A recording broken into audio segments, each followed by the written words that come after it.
ఆచార్య బేతవోడు రామబ్రహ్మం గారి శ్రీదేవి భాగవతం 47వ భాగం 26/9/25 హరిహరులకు గర్వభంగం. దేవీత్రయాన్ని దేవత్రయానికి వరాంబిక ఇచ్చింది మొదలు.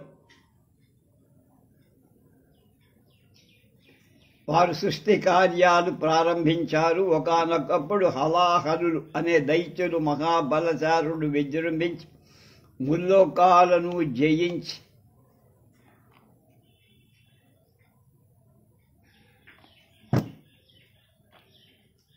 అయిపోయిందిగా 70.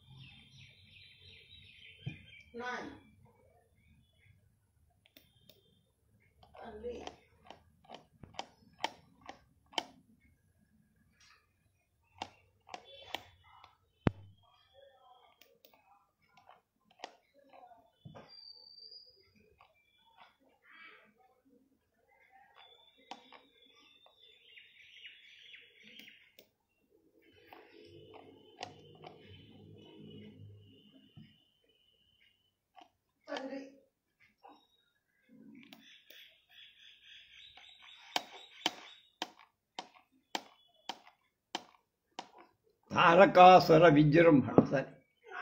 సతీ వియోగంతో భ్రాంతచిత్తుడైన శివుడు దేశమంతటా సంచరించి ఒకానొక దివ్యస్థానంలో తపస్సుకి ప్రారంభించాడు. ప్రాపంచిక దృష్టిని పూర్తిగా వదిలేసి సమాధి వహించి స్థిరచిత్తంతో మహాదేవిని ఉపాసించి ఆమె రూపాన్నే ధ్యానిస్తూ ఆమె నామాన్నే జపిస్తూ కాలం గడి. సతీదేవి వెళ్ళిపోవడంతో ముల్లోకాలు సౌభాగ్యరహితాలై చరాచర జగత్తంతా శక్తిహీనమైపోయి ప్రాణికోటికి ఆనందం అనేదే లేకుండా పోయి సర్వలోకులు ఉదాసీనుడై చింతా జర్జితులయ్యారు. అందరినీ దుఃఖం ఆవరించింది. రోగగ్రస్తులయ్యారు. గృహాలు గృహ దేవతలు ఒక నియతి లేకుండా వర్తించడం మొదలై గృహాధిదేవత. అదే తరుణంలో తారకాసుడు బ్రహ్మదేవుడికి ఇచ్చిన వరాలతో గర్వించి ముల్లోకాలకు నాయకుడయ్యాడు. ప్రజాకంటకుడుగా మారాడు.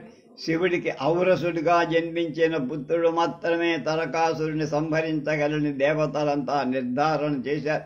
శివుడికి అటువంటి పుత్రుడు లేడు అని తెలుసుకున్న తారకుడు మరియు విజృంభించి దేవతలను హింసించాడు. దిక్కు తోచని దేవతలు చెట్టుకొకరుగా పుట్టకొకరుగా పారిపోయారు. శివుడి ప్రస్తుతం ఇల్లాలే లేదు, మరింక పుత్రుడేమిటి, ఈ కష్టాల నుంచి గట్టెక్కేదా అని దేవతలంతా విచారంలో మునిగిపోయారు. మన దురదృష్టం ఇలా ఉంది. శ్రీ మహావిష్ణువును ఆశ్రయిద్దాం, ఆయనే ఏదైనా ఉపాయం చెబుతాడని దేవతలంతా కూడబలుపుకొని వైకుంఠానికి వెళ్ళారు. మొరబెట్టుకున్నారు. శ్రీహరి వారందరినీ ఓరడించి, దేవతలారా చింతించకండి, మన కోరికలు తీర్చడానికి కల్పవృక్షం శ్రీమన్ మహాదేవి మణిద్వీపాధివాసిని జగన్మాత మనం చేసిన అపరాధాల వల్లనే మహాదేవి ఇలా ఉపేక్షించి ఊరుకుంది. మనకు బుద్ధి రావడం కోసమే అలా శిక్షించి లాలన చేసిన తాడన తల్లికే తగుతుంది. అయితే ఏ తల్లికి బిడ్డ మీద నిజమైన కోపం ఉండదు. దోషాలను తొలగించడానికి కోపం అభినయిస్తుంది. అంతే, మాటికి బిడ్డడు అపరాధం చేస్తూనే ఉంటాడు. అయినా తల్లి కనుక క్షమిస్తుంది, మరెవ్వరూ అపరాధో భవత్యేవ తనయస్య పదే పదే కో పరహ వహతే లోకే కేవలం మాతరం విన. అందుచేత దేవతలారా, మీరంతా పరాంబికను శరణు వేడండి, ఇక ఆలస్యం చెయ్యకండి. నిర్వ్యాజ కృపా సింధువు జగదీశ్వరి మిమ్మల్ని రక్షిస్తుంది, రాక్షస పీడ తొలగిస్తుంది అని ఓరడించి దేవతలందరినీ వెంట పెట్టుకొని లక్ష్మీ సహితుడైన శ్రీహరి హిమవత్ పర్వతానికి బయలుదేరాడు. అక్కడ దేవతలు ప్రశాంత ప్రవేశాలను చూసుకొని అంబామంత్రాన్ని పురస్కరణ చేస్తూ ఆన్బా యజ్ఞాలు దీక్షా దక్షలతో నిర్వహించారు. కొందరు నామపారాయణ, కొందరు సూక్త పారాయణ, కొందరు మంత్రపారాయణ యథావిధిగా చేశారు. వ్యాసరాయణులు అంతర్యాగ పరాయణులు, హుల్లేఖా పూజా పరాయణులు అయ్యారు. వ్యాస పరాయణులు, అంతర్యాగ పరాయణులు, హృల్లేఖా పూజా పరాయణులు అయ్యారు. కొన్ని సంవత్సరాల పాటు ఇలా సాగింది జగన్మాత ఆవిర్భావం. చైత్రమాసం నవమి భృగువాసరాన దేవతల ఎదుట మహా తేజస్సు ఆవిర్భవించింది. దానికి 4 వైపులా 4 వేదాలు స్తుతిస్తున్నాయి. కోటి సూర్య ప్రతీకాశంగా ఉండి కోటి చంద్ర ప్రకాశంగా చల్లదనం విరజిమ్ముతోంది. కోటి మెరుపులు ఒక్కసారి మెరిసినట్టుగా అరుణ కాంతులు వెదజల్లుతోంది. పైన కానీ పక్క కానీ మధ్యలో కానీ పల్స బారలి అద్యంతా లేవు, కరచరణాద్యవయవాలు లేవు. స్త్రీ రూపం కాదు, పురుష రూపం కాదు, ఉభయము కాదు. ఆ దీప్తికి దేవతల కళ్ళు మసగబారై కళ్ళు నిలుపుకొని ధైర్యం తెచ్చుకొని తేరి పార చూశారు. అప్పటికే ఆ దివ్య తేజస్సు స్త్రీమూర్తిగా రూప దర్శనమిచ్చి రాశీభూత సౌందర్యం కుమారి నవయౌవన తామర మొగ్గలను పరిహసిస్తున్న పీన కుచ ద్వంద్వం చిరుమువ్వుల సవ్వడి చేస్తున్న మొలనూలు మేఖల మంజీరాలు బంగారు కేయూరాలు అంగడాలు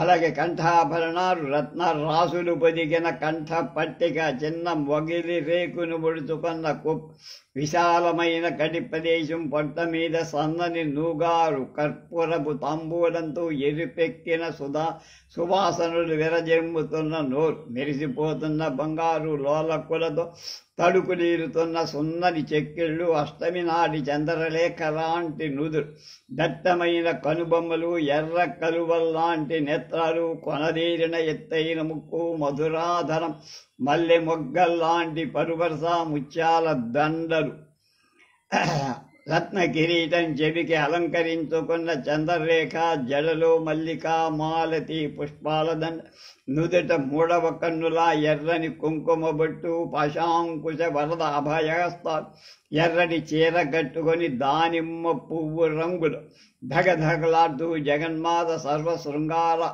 వేషాఢ్యగా కనబడి సర్వదేవ నమస్కృత పూర్వాశా పూరిక అలాగే సర్వమాత సర్వమోహిని ప్రసన్నురాలై చిరునవ్వులు చిందిస్తోంది అవ్యాజ కరుణామూర్తి.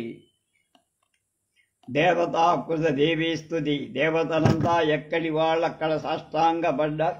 ఆనంద బాష్పాలు అడ్డుపడి చూడలేకపోతున్నారు. గొంతు విప్పి మాట్లాడలేకపోతున్నారు. కొంతసేపటికి తేరుకొని మళ్ళీ ధైర్యం కూడగట్టుకొని జగదంబికను స్తుతించారు. నమో దేవ్యై మహాదేవ్యై శివాయై సతతం నమ ప్రకృత్యై భద్రాయై నియతా ప్రణతా స్మత తామగ్నివర్ణాం తపసా జ్వలంతీం వైరోచనీం కర్మఫలేషు దుష్టాం దుర్గాం దేవీం శరణమహం ప్రపంచే సుతరసి తరసే నమః. దేవీం వాచమనజయంతా దేవాస్తాం విశ్వరూపా పశుభో వదంతి సానో మందిరేశమౌర్జం దుహానాం ధేనుర్వాగస్మాను నుస్తుతైతం సుస్తుతై. కాళరాత్రి బ్రహ్మముత వైష్ణవీ స్కందజననీ సరస్వతి అదితే దక్షదుహిత పావనా శివా నమో నమః. మహాలక్ష్మి సర్వశక్తి నిన్ను తెలుసుకుంటున్నా మమ్మల్ని నడిపే. విరాట్ స్వరూపిణి సూత్రాత్మమూర్తి అవ్యాకృత రూపిణి శ్రీ బ్రహ్మమూర్తి నమో నమః. మహాలక్ష్మీ చ విద్మహే సర్వశక్త్యై చ ధీమహి తన్నో దేవి ప్రచోదయాత్. దేవి నిన్ను తెలుసుకుంటేనే జగత్తంతా కూడా సంసారం అదృశ్యమైపోతుంది. తెలుసుకోలేకపోతే రజ్జు సర్ప భ్రాంతిలా ఏడుపిస్తూ చిదేక రసరూపిణి అఖండానంద రూప వేద తాత్పర్య భూమిక మదకోశాతిరక్త అవస్థాత్రయ సాఖ్యని త్వం పదలక్షార్థ ప్రత్యేగాత్మస్వరూపిణి ప్రణవస్వరూప హ్రీంకారమూర్తి నానామంత్రాత్మిక కృపా సింధు నమో నమః. దేవతలు గద్గద స్వరాలతో చేసిన స్తుతులకు మహాదేవి సంతృష్టి చెందింది. మత్త కోకిల కంఠాన్ని సభరించి పలికించి నేను భక్తుల పాలిటి కల్పవృక్షాన్ని కదరా, అడగండి ఏం కావాలో నేనుండగా మీకు నా భక్తులకు దిగులేమిట్రా. దుఃఖం సంసార సాగర్ నుండి నా భక్తులు ఎప్పుడూ ఉద్ధరిస్తూనే ఉంటాం కదా, ఇది నా ప్రతిజ్ఞ కదా. దేవతలారా తెలుసుకోండి, ఏం కావాలో నిర్మోహమాటంగా అడగండి.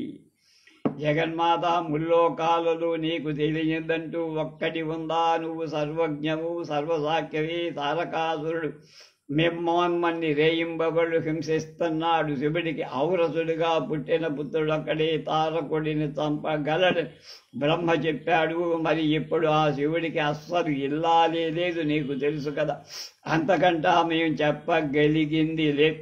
నువ్వు ఏదో ఒకటి ఆలోచించి మాకు దారి చూపించు. నీ పాదపద్మాలు నిరంతరం ధ్యానిస్తూ ఉండే భక్తుల ప్రాణరక్షణ కోసం నిన్ను ప్రార్థిస్తున్నాం. ఇంతకంటా మాకు కోరదగింది లేదు. ఇంకొకటి పార్వతిగా అవతరణ. దేవతలారా భయపడకండ్రా, నా శక్తి త్వరలోనే గౌరిగా హిమవంతుడి ఇంట జన్మించబోతోంది. ఆ గౌరిని శివుడికిచ్చి వివాహం జరిపించండి. హిమగిరీంద్రుడు ఎప్పుడూ మనస్సులో నన్నే ధ్యానిస్తాడు. మీలాగానే నా భక్తుడు అతడి ఇంటిలో కూతురుగా జన్మించడం నాకు చాలా ఆనందదాయకం. జగదీశ్వరి మాటలు హిమవంతుడు విన్నాడు. అనుగ్రహానికి మురిసిపోయాడు. ఆనంద బాష్పాలు గొంతు చేరపోయింది. హే సచ్చిత్ స్వరూపిణి, ధన్యోస్మి. అనుగ్రహ విశేషం ఎంతటి మహత్తునైనా కలిగిస్తుంది. లేకపోతే స్థాణువు జడం అయిన నేనేమిటి, నీకు తండ్రి కావడమేమిటి? మరో 100 జన్మలు ఎత్తితే మాత్రం ఈ సౌభాగ్యం నాకు దొరుకుతుందా? 100 అశ్వమేధాలు చేసిన, 1000 సంవత్సరాలు తపస్సు చేసిన ఇంతటి మహావైభవం నాకు దక్కేనా? ఆహా జగన్మాత, నాకు కన్న కూతురు అయ్యిందంటే ఈ రోజు నుంచి ఈ ప్రపంచంలో నా కీర్తికి తిరిగేలేదు. అహో హిమాలయుడా, ఎంతటి ధన్యుడురా నువ్వు అంటూ అందరూ ప్రశంసలు కురిపిస్తారు. ఏ తల్లి చల్లని కడుపులో బ్రహ్మాండ కోటులున్నాయో ఆ తల్లి నీకు తల్లిగా జన్మించిందని కీర్తిస్తారు. నా తల్లిదండ్రులెవరో ఈ పర్వత రూపంలో నన్ను ఎందుకు నిర్మించారో తెలియదు. కానీ ఇటువంటి దేవతలు మహాతపస్సులు నివసించటానికి నేను కారణమవుతున్నా. ఇది చాలు ఈ జన్మకని మురిసిపోతున్నా. నాకు ఎంతటి గొప్ప వరం ఇచ్చావు తల్లి. ధన్యుణ్ణి. నా అర్హత కాదు, కేవలం నీ కృప తల్లి. నాది చిన్న కోరిక. వేదాంత ప్రతిపాదితమైన నీ రూపాన్ని తెలుసుకోవాలని ఉంది. భక్తి సహితమైన యోగాన్ని, శృతి సమ్మతమైన జ్ఞానాన్ని అనుగ్రహించి హిమవంతుడి అభ్యర్థనకు జగన్మాత సమ్మతించింది. శృతి విహితమైన రహస్యాన్ని బోధించి అధ్యాయం 31 శ్లోకాలు 74 వాటి భావమంత. జగన్మాత చేసిన జ్ఞాన బోధ, దీన్నే దేవీ గీత అంటారు. దేవతలారా మీరు కూడా వినండ్రా. విన్నవాళ్ళందరూ నా రూపాన్ని పొందుతారు. హిమాలయ ఆదిలోనేనున్న మరొకటి ఇది లేదు. అది ఆత్మరూపం. దానికి చిత్తు, సంవిత్తు, పరబ్రహ్మ అని పేరు. అది నా అప్రతర్క్యం, అనిర్దేశ్యం, అనౌపమ్యం అంటే ఉపమానం లేదు, అనామయం పేరు లేదు. దానికి స్వతసిద్ధమైన ఒకానొక శక్తి ఉంది. ఆ శక్తికి మాయా అని పేరు. అది సతి కాదు, అసతి కాదు, ఉభయం కాదు, అవిరోధంగా అన్నీను. అదొక విలక్షణమైన వస్తువు. అగ్నికి వేడిలా, సూర్యుడికి వెలుగులా, చంద్రుడికి వెన్నెలలా నాకు సహజ శక్తి. జీవులు, వారి కర్మలు, కాలం అన్నీ అందులోనే సంచరిస్తూ ఉంటాయి. గాఢ నిద్రలో, స్వాప్నిక వ్యవహారంలో లాగా ఇవన్నీ అభేదంగా అందులో విలీనమై ఆ శక్తి సమయోగం వల్ల నేను బీజాత్మను పొందుతా.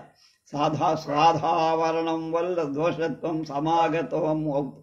చైతన్య సమాయోగం వల్ల నిమత్యత్వము చెప్పబడి ప్రపంచ పరిణామం వల్ల సమవాయిత్వం సంక్రమిస్తుంది. కొందరు ఈ మాయాశక్తినే తపస్సన్నారు, కొందరు తపస్సన్నారు, కొందరు జడమన్నారు. జ్ఞానం మాయా ప్రధానం, ప్రకృతి శక్తి అజం. ఇవన్నీ పర్యాయ పదాలే. దీన్నే శైవ శాస్త్ర విశారదులు విమర్శ అని విమర్శిస్తూ ఉంటారు, వ్యవహరిస్తారు. వేదాంతులు అవిద్య అంటారు. అలా మాయాశక్తికి నిగమాగమాల్లో చాలా పేర్లు ఉన్నాయి. దృశ్యత్వం వల్ల జడత్వం, జ్ఞాన నాశనం వల్ల అసత్వం, అసతి. చైతన్యానికి దృశ్యత్వం లేదు, దృశ్యత్వం ఉంది అంటే అది జడమే. చైతన్యం ఎప్పుడూ స్వప్రకాశం, పరప్రకాశితత్వం దానికి ఉండదు, అవసరం కూడా లేదు. అంతేకాదు అనవస్థా దోషం వస్తుంది దానికి, కనుక దానికి స్వప్రకాశితత్వం కూడా ఉండదు. స్వప్రకాశమే నేను. కర్తృ విరోధం లేదు. ప్రకాశ్ దీపంలా స్వయం ప్రకాశం అంటే నేనే రా. అవస్థాదోషతత్వాన్న స్వనేనాపి ప్రకాశితం కర్మ కర్త్రీ విరోధం స్యాత్ తస్మాత్ తద్దీపత్వ స్వయం. కనుక అది స్వయం ప్రకాశమానం కనుక ఇతరాలను అదే ప్రకాశింపచేస్తుంది. అందుకే నా సిద్ధ సంతిప్తమవుతుంది నిత్యత్వం. నిద్రలో దృశ్యమానమయ్యే కలల చరణ సంబంధంగా వ్యభిచారం, వ్యర్థత్వం, సంవిత్తుకి అటువంటిది లేదు. ఎవరి అనుభవంలోనూ లేదు. ఒకవేళ అనుభూతమే అయితే ఎవరు సాక్షిగా అనుభూతమయ్యిందో అదే సిస్టమ్, అదే సంవిద్రూపం అని తెలుసుకోవాలి. అందుకే ఈ సంవిద్రూపానికి నిత్యత్వం చెప్పారు శాస్త్రం తెలిసిన పండితులు. అత్యంత ప్రేమాస్పదత్వం వల్ల దీనికి సంవిత్ ఆనంద రూపత్వం. ఏతదితరమంతా మిథ్యా అని దీనికి అసంగత్వం స్పష్టం. అది అపరిచ్ఛిన్నం, కేవలం జ్ఞానం, ఆత్మధర్మం కాదు. అలా అన్నానంటే ఆత్మకు జడత్వం వచ్చి పడుతుంది. జ్ఞానానికి జడత్వం అనేది ఉన్నది కాదు, విన్నది కాదు, అది అసంభవం. అలాగే చిద్ధర్మం అనడానికి వీలు. చిత్తు కేవలం అభిన్నం. అంచేత ఆత్మ అనేది జ్ఞాన రూపం, సుఖరూపం. అది నిత్యం, సత్యం, పూర్ణం, అసంగం, ద్వైతజాల వివర్జితం. సంస్కారజన్యమైన కామ కాల విపాకాదులన్నీ మాయ వల్ల ఆవిర్భవిస్తాయి. అవివేకం, అవిద్య, అబుద్ధి అనబడే మాయ వల్లనే వీటి సృజన అంటే సృష్టి జరుగుతూ ఉంటుంది. పర్వతరాజా, ఇది సంవిధాత్మ నా అలౌకిక రూపం, అవ్యాకృతం, అవ్యగ్రం, మాయాశబరితం. దీన్నే కారణంగా శాస్త్రాలు ఉద్ఘోషిస్తాయి. అది ఇన్ని తత్వాలకు ఆదితత్వం, సచ్చిదానంద రూపం, సర్వకర్మ ఘనీభూతం, ఇచ్ఛాజ్ఞాన క్రియాశక్తి ఆశ్రయం, హ్రీంకారమంతరవాచ్యం అయిన నా ఆదితత్వాన్ని నీకు ఉపదేశించ. దాని నుంచే శబ్ద తన్మాత్ర రూపకమైన ఆకాశం ఏర్పడు. ఆకాశం నుండి స్పర్శాత్మకమైన వాయువు నుంచి రూపగుణమైన అగ్ని నుంచి రసగుణమైన జలం నుంచి గంధగుణమైన భూమి ఆవిర్భవి. వీటిలో ఆకాశం కేవల శబ్ద గుణమైతే వాయువు శబ్ద స్పర్శ గుణం, అగ్ని శబ్ద స్పర్శ రూప గుణాన్వితం, జలం శబ్ద స్పర్శ రూప రసగుణాన్వితం. పృథివికి శబ్ద స్పర్శ రూప రస గంధాలు 5 ఉంటాయి. కనుక దీన్ని పంచగుణాన్వితం అంట. ఈ పంచభూతాల కలయికతో ఏర్పడిందే సృష్టి. దీన్నే మహత్తు అంటారు, లింగం అని కూడా అంటారు. అది సర్వభూతాత్మక. ఆత్మకు లింగ శరీరం కారణం 2 ఉంటాయి. కారణ దేహం అవ్యక్తమని లోగడే చెప్పారు. పంచీకరణ మార్గంలో స్థూలం ఏర్పడి పంచభూతాలు తమ తమ గుణాలతో కూడి ఇతర గుణాలతో కలవడం ఎప్పుడు స్థూల శరీరాన్ని విరాట్ దేహం అని కూడా. పంచభూతాల్లో ఉండే తత్వాంశాల చేతి చెవులు మొదలైన ఇంద్రియాలు ఏర్పడుతాయి. జ్ఞానేంద్రియాల సమ్మిశ్రణ చేత అంతఃకరణ ఏర్పడుతాయి. నా అంతఃకరణ వృత్తి భేదం వల్ల 4 విధాలు. సంకల్ప వికల్పాత్మకాన్ని మనస్సు అంటారు. సంశయరహితమైన నిశ్చయ జ్ఞానాన్ని బుద్ధి అంటారు. అనుసంధాన శక్తి కలిగింది చిత్తం. అది కూడా రూపమైన ఆత్మవృత్తికే అహంకారం అని పేరు. జ్ఞానేంద్రియాణం రాజేంద్ర ప్రత్యేకం విలితైస్తుతై అంతఃకరణమేకం స్యాత్ వృత్తిభేదా చతుర్విధం. యదా తు సంకల్పం వికల్ప కృత్యం తదా భక్తి భవేత్ తన్మమ మన ఇత్యభిజ్యం స్యాత్ బుద్ధి సంజ్ఞం చ యదా ప్రవేత్తి సునిశ్చితం సంశయహీన రూపం అనుసంధాన రూపం చిత్తం చ పరికీర్తిత అహంకృత్యాత్మ వృత్యాతం తదహంకారతాం గతం. రజోంశలో రూపొందిన ఇంద్రియ కర్మేంద్రియాలు వీటి ప్రత్యేక సమ్మిశ్రణ వల్ల ప్రాణమనేది 5 విధాలుగా అవుతుంది. హృదయస్థానంలో ఉండే వాయువు ప్రాణవాయు, గుదస్థానంలో అపానం, నాభిస్థానంలో సమానం, కంఠంలో ఉదానం, మిగతా సర్వ శరీరంలో వ్యాపించి ఉండే వాయువును వ్యానమని. 5 జ్ఞానేంద్రియాలు, 5 కర్మేంద్రియాలు, ప్రాణ పంచకం, బుద్ధి, మనస్సు ఇవి అన్నీ కలిపి సూక్ష్మ శరీరం. దీన్నే లింగ శరీరం అని కూడా అంటారు. ఇది ప్రకృతి అని 2 రకాలు. ప్రకృతి అనేది 2 రకాలు. సత్యాత్మక ప్రకృతినే మాయ అంట. ఇది అవిద్యా గుణ మిశ్రితమై ఉంటుంది. స్వాశ్రయాన్ని కాపాడుకునే గుణం వల్ల దీనికి ఆ పేరు వచ్చి దీనిలో ఈశ్వరుడు ప్రతిబింబిస్తాడు. అతడు స్వాశ్రయ జ్ఞానవంతుడు, సర్వజ్ఞుడు, సర్వకర్త, సర్వ అనుగ్రహకారకుడు.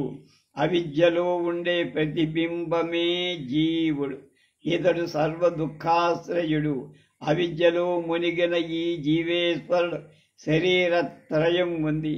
దేహత్రయాభిమానం వల్ల నామత్రయం ఏర్పడి కారణ శరీరాత్మకుణ్ణి ప్రాజ్ఞుడని, సూక్ష్మలింగ శరీరాత్మకుణ్ణి తైజసుడని, స్థూల శరీరాత్మకుణ్ణి విశ్వుడు అని అంటారు. ప్రాజ్ఞస్తు కారణాత్మా స్యా సూక్ష్మదేహీతం తు తైజసః స్థూలదేహీ తు విశ్వాఖ్య త్రివిధః పరికీర్తితః. ప్రాజ్ఞస్తు కారణాత్మా స్యా సూక్ష్మదేహీ తు తైజసః స్థూలదేహీ తు విశ్వాఖ్య త్రివిధః పరికీర్తితః. ఈశ సూత్రం విరాట్ పదవాచ్యుడైన దృష్టి. జీవుడు వ్యష్టి రూపుడు, ఈశ్వరుడు సమష్టి రూపుడు. ఆ సర్వేశ్వరుడు జీవ అనుగ్రహ కాంక్షతో సర్వభోగాశ్రయంగా విశ్వాన్ని సృష్టిస్తా. అతనికి ఆ శక్తిని ఇచ్చేది నేనే. ఆ ప్రేరణ కలిగించేది కూడా నేనే. అధ్యాయం 32లో 50 శ్లోకాల భావం చెప్పాము. మన్మయా శక్తి సంకృప్తం జగత్సర్వం చరాచర సాపి మత్తః పృథగ్మయ నాస్త్యేవ పరమార్థత. హిమగిరీంద్ర, ఈ చరాచర జగత్తంతా నా మాయాశక్తికి అధీనం. పరమార్థత వాస్తవం చెప్పాలంటే నాకంటే మాయ వేరు కాదు, నేనే మాయ. వ్యవహారంలో మాత్రం మాయ అని, విద్య అని వేరువేరుగా అంట. తత్వదృష్టిలో భేదం లేదు. ఉన్నది కేవలం నా తత్వం ఒక్కటే. సర్వ జగత్తును సృష్టించి మాయా కర్మాది సహితనై అందులోకి నేను ప్రాణ పురస్సరంగా ప్రవేశిస్తాను. లోకాంతరగతి మొదలైనవన్నీ నా మాయాభేద. ఘటాకాశాదుల్లాగా నేను ఉపాధి భేదాలకు అతీతంగా ఉంటాను. ఉచ్చ నీచాది వస్తువులన్నింటినీ తన వెలుగుతో సమానంగా ప్రకాశింపచేస్తున్న సూర్యుడి ఏ దోషాలు ఎలాగా అంటవో అలాగే నాకు కూడా ఎప్పుడు ఏ దోషాలు అంటుకో. ఉచ్చ నీచాది వస్తువుని భాసయన్ భాస్కరో యథా న దుష్యతి తథైవాహం దోషైర్లిప్తా కదా. ప్రళీయాచల అంటే హిమాచల బుద్ధ్యాది కర్తృత్వాన్ని కొందరు నాకు మరికొందరు ఆత్మ అంటారు, ఇంకొందరు కర్మ అని నాకు పేర్లు పెడతారు. ఇదంతా మాయా భేదం వల్ల ఏర్పడిన ఆత్మ అజ్ఞాన భేదం తప్ప మరింకేం లేదు. అసలు జీవేశ్వర విభాగ కల్పనే ఘటాకాశ మహాకాశ కల్పన అలాంటిదే జీవాత్మ పరమాత్మ విభాగం కూడా. జీవ బహుత్వం మాయ వల్ల ఏర్పడిందే తప్ప స్వతసిద్ధం కానీక. ఈశ్వర బహుత్వం కూడా మాయ. ఆ మాయ దేహ ఇంద్రియాది సంఘాత భేద భేదితం. జీవ భేద కల్పనకు అవిద్యకి కారణం. గుణాలు వాసనా భేద భేదిత. సారాంశంగా ఒక్క మాట చెప్తున్నా వినరా, ఇవన్నీ ఎందుకు. ఏ భేద కల్పనకైనా హేతువు కేవలం మాయ, మరొకటి కానిక. సృష్టి అంతా నాలో పడుగు పేకలాగా ఓతప్రోతంగా ఇమిడి ఈశ్వర తత్వం నాదే. సూత్రాత్మ నిరాళాత్మ నేనే. బ్రహ్మ విష్ణు మహేశ్వరుడు వాణి లక్ష్మి పార్వతు సూర్య చంద్ర సౌరక తారకాదులు అన్నీ నేను. పశుపక్షి రూపాలు నావి. చండాలుడు నేనే, తస్కరుడు నే, బోయవాడు నేనే. సత్కర్మలు దుష్కర్మలు క్రూర కర్మలు అన్నీ నేనే. స్త్రీ పున్న పుంసాకారాలు సర్వమునే. స్త్రీ పుంస నపుంసక మూడు ఆకారాల్నే. సందేహనే. కన్నది విన్నది కాని ఏ వస్తువైనానే. చూసేది వినేబడేది వినేది. లోపల బయట అంతా వ్యాపించి ఉంది నేనేన్రా. యచ్చకించిక్కి ఎంత కించిత్ క్వచిత్ వస్తువు దృశ్యతే శ్రూయతేపి వా అంతర్బహిస్తత్సర్వం వ్యాప్యాహం సర్వదా స్థిత. న తదస్తి మయా త్యక్తం వస్తు కించిచ్చరాచరం. యజ్జస్తి చేత్తచ్చోన్యం స్వాద్వం ధ్యాపుత్రోపమం హి తత్. చరం కాని అచరం కదలంది కాని నేను లేని వస్తువు లేదు. ఒకవేళ ఉంది అంటే శూన్యం. గొడ్రాలు బిడ్డ.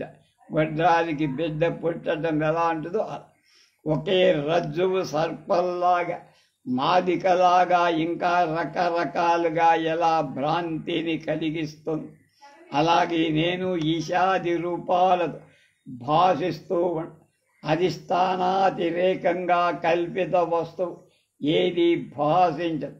అంచేత నా అస్తిత్వంతోనే ఈ సృష్టికి అస్తిత్వం. నా సత్తతోనే ఇది సత్తావంతం అవుతోంది. అధిష్టానాతిరేకేణ కల్పితం తన్న భాసతే. తస్మాత్ మత్సత్తయైనైవత్ తత్తానాన్యథా భవేత్. జగన్మాత విరాడ్రూప ప్రదర్శన అమృతోపమైన దేవి ప్రసంగాన్ని హిమవంతుడు శ్రద్ధాడువై విన్నాడు. మహాదేవి నీవు సమష్టి స్వరూపాన్ని దయచేసి ఆ రూపంలోనే దర్శనం నాకు అనుగ్రహించు అని అభ్యర్థించాడు. అభ్యర్థనకు దేవతలంతా సంతోషించారు. భక్తుల కోరికలు తీర్చే కామధేనువు కదగా జగదంబ వెంటనే పరాత్పరమైన తన విరాట్ రూపాన్ని ప్రదర్శించి ఆకాశమే శిరస్సుగా, సూర్యచంద్రుడు నేత్రాలుగా, దిక్కులే చెవులుగా, వేదాలు వాక్కులుగా, వాయువు ప్రాణంగా, విశ్వమే హృదయంగా, పృథివీ జఘనంగా, నభస్థలం నాభిగా, జ్యోతిశ్చక్రం వక్షస్థలంగా, మహర్లోకం కంఠంగా, జనుర్లోకం ముఖంగా, సత్యతపోలోకాదులు లలాటంగా, ఇంద్రాది దిక్పాలకులు బాహువులుగా, శబ్దమే చెవిగా, అశ్విని దేవతలు ముక్కు పుటాలుగా, గంధమే గ్రాణంగా వాసన, అగ్నే ముఖంగా, దివారాత్రాలు కనురెప్పలుగా, భూ విజృంభణ బ్రహ్మస్థానంగా, జలమే తాలువుగా, రసమే జిహ్వగా, యముడు దంశ్రలుగా, స్నేహ కళలే దంతాలుగా, మాయయే హాసంగా, క్రీగంటి చూపులే సృష్టిగా, సిగ్గు పై పెదవిగా, లోభం క్రింది పెదవిగా, అధర్మ మార్గం పృష్ఠభాగంగా, ప్రజాపతి మేఘనంగా, సముద్రాలు కుక్షిగా, పర్వతాలు అస్థికలుగా, నడుము నాడీతంత్రుడుగా, వృక్షాలు కేశాలుగా, కౌమార యౌవన వార్ధక్యాది వయస్సులు నడకలుగా, మేఘాలు ముంగురుడుగా, చంద్రుడు మనస్సుగా, శ్రీ మహావిష్ణువు జ్ఞానశక్తిగా, రుద్రుడు అంతఃకరణంగా, అశ్వజాతులు శ్రోణి ప్రదేశంగా, అతల కుతలాది లోకాలు కటి ప్రదేశానికి అధోభాగంగా విరాజిల్లుతున్న ఆ మహారూపాన్ని, శ్రీమన్ మహాదేవి విరాట్ రూపాన్ని హిమవంతుడు సకల దేవతలు సందర్శించి ఆశ్చర్యచకితులు అయ్యారు.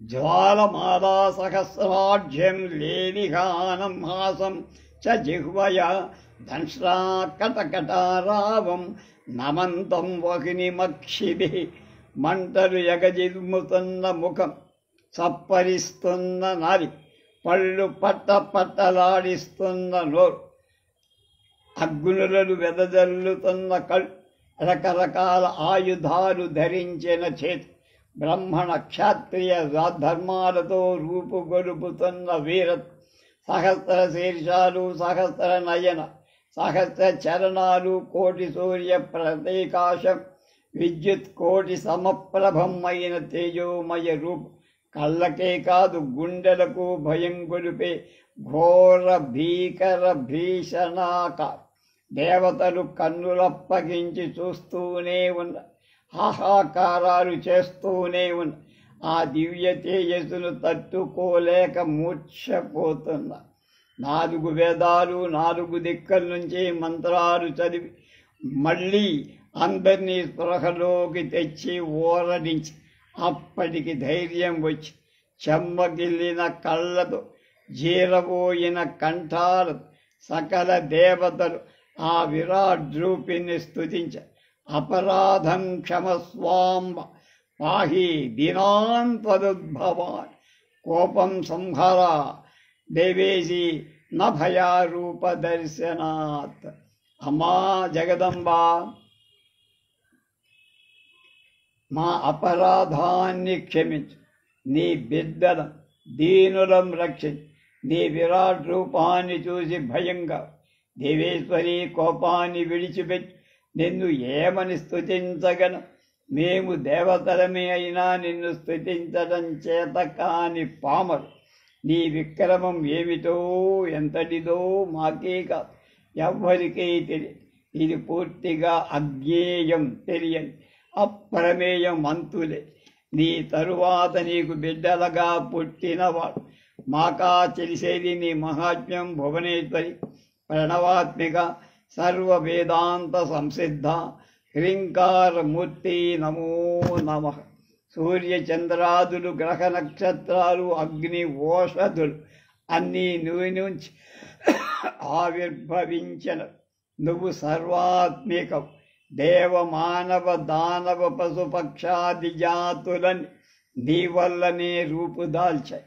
ప్రాణ అపాన వ్యాన ఉదాన సమాన వాయువులు నువ్వే. పంటలు పళ్ళు ఫలాలు నువ్వే.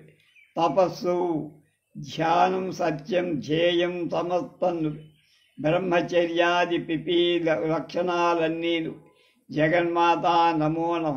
సప్త ప్రాణాగ్నులు, సప్త సమిధలు, సప్త హోమాలు, సప్త లోకాలు నువ్వే. సముద్రాలు, నదులు, గిరులు, సర్వరసరూప గంధాలు అన్నీను. యజ్ఞాలు, యూపాలు, దక్షిణలు, దీక్షలు, ఋగ్యజస్సామలు సర్వస్వం నువ్వే.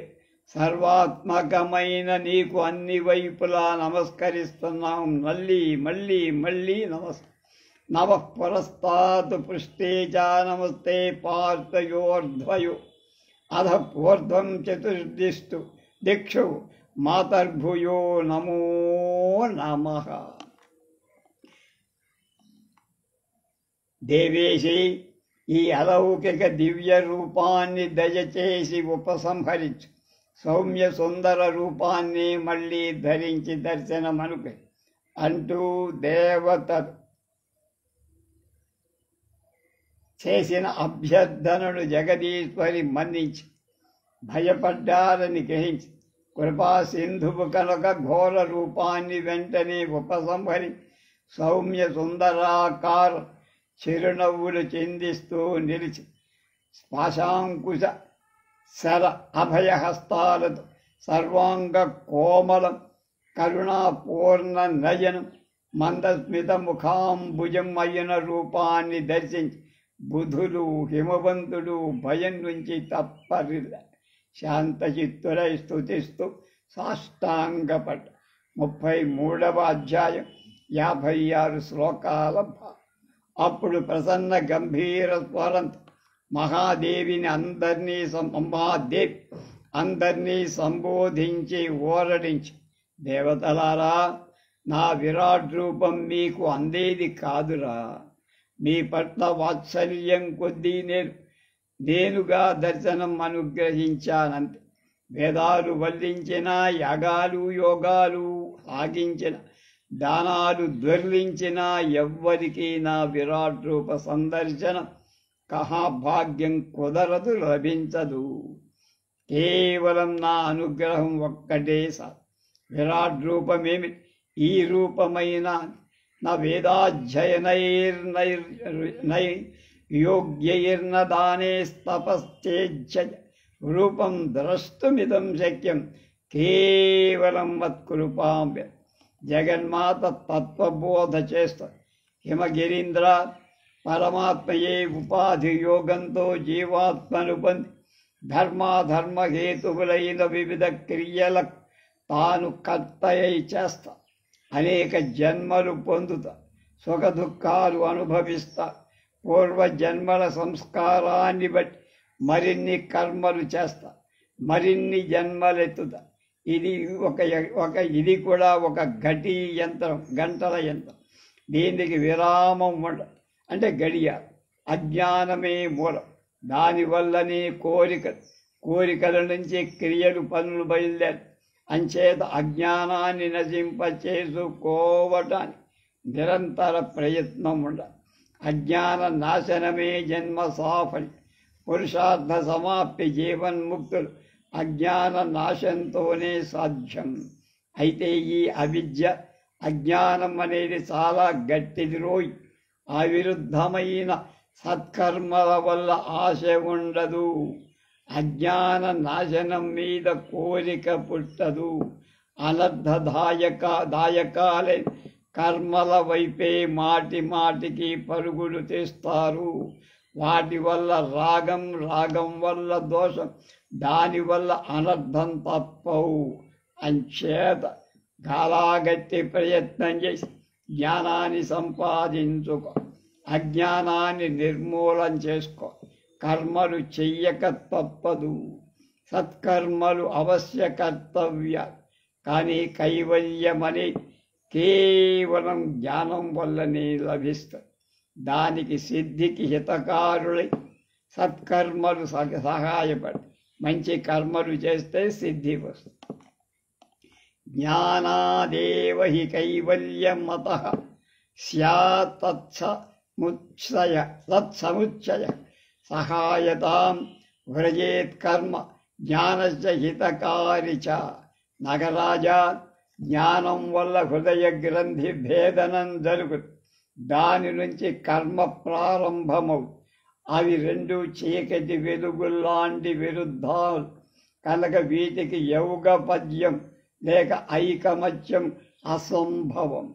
అంచేత వైదిక సత్కర్మలను వేటినైన చిత్తశుద్ధి సంపాదన కోసం భగవత్ పర్యంతమే సప్రయత్నంగా ఆచరించ.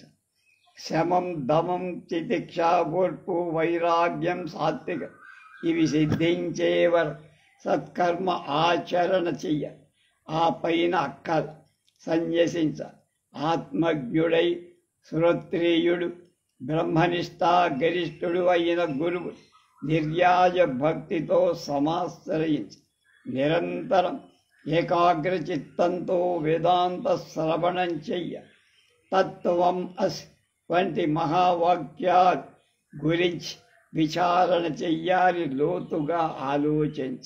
ఈ వాక్యం జీవ బ్రహ్మైక బోధక. ఆ సమైక్యం బోధపడితే వాడు నిర్భయుడైన రూపాన్ని పొందగలుగుతాడు. దీనిలో ముందుగా పదార్థాపగతి కలగ, ఆ పైన వాక్యార్థపతి. తత్పదానికి వాచ్యార్థం నేనేరా, తత్పదానికి వాచ్యార్థం జీవుడురా. ఈ రెండి ఐక్యాన్ని అసి అనే పదం బోధిస్తుంది. తత్వం అసి అంటే తత్ అంటే వాచ్యార్థం నేనే, త్వత్ అనే పదార్థానికి వాచ్యార్థం జీవుడు, నువ్వు, నేను అంద. ఈ రెంటికి ఐక్యత అనే పది అసి అనేది బోధిస్తుంది. తత్వం అసి, తత్వం అసి అంటే నువ్వే నేను. కనుక పండితులు అయితే విరుద్ధమైన ఈ వాచ్యార్థాలు ఐక్యత ఎలా కలుగుతుంది? అందుకని లక్షణావృత్తిని ఆశ్రయించి తత్వం పదార్థాలు ఐక్యతను సాధించాలి, సంఘటన పరచ. వాచ్యార్థయోర్విరుద్ధత్వాత్ ఐక్యం నైవ ఘటేతవ ఘటేతః లక్షణాతః ప్రకర్తవ్యా తత్వమోహ శృతి సంస్థయు. ఈ రెండు పదాల లక్ష్యార్థం చిన్మాత్రమే కల ఐక్యం సుసంభవం అవుతుంది. ఈ వాక్యాన్ని తెలుసుకున్న మానవుడు స్వాతిభేదంగా అద్వయుడు అవుతా. స ఏవాయం దేవదత్త అన్న లక్షణావృత్తి స్థూలాది దేహరహితుడై బ్రహ్మత్వం పొందు. పంచీకృత మహాభూత సంభూతమైన స్థూల దేహం ఒక భోగానికి ఆలయం. జరా వ్యాధి సంయుత సర్వ కర్మలకు నిలయం. నిజానికి ఇదొక మిథ్య అయినా మాయామయత్వం వల్ల స్ఫుటంగా కనివి. ఇది ఆత్మకు అంటే నాకు స్థూల ఉపాధి.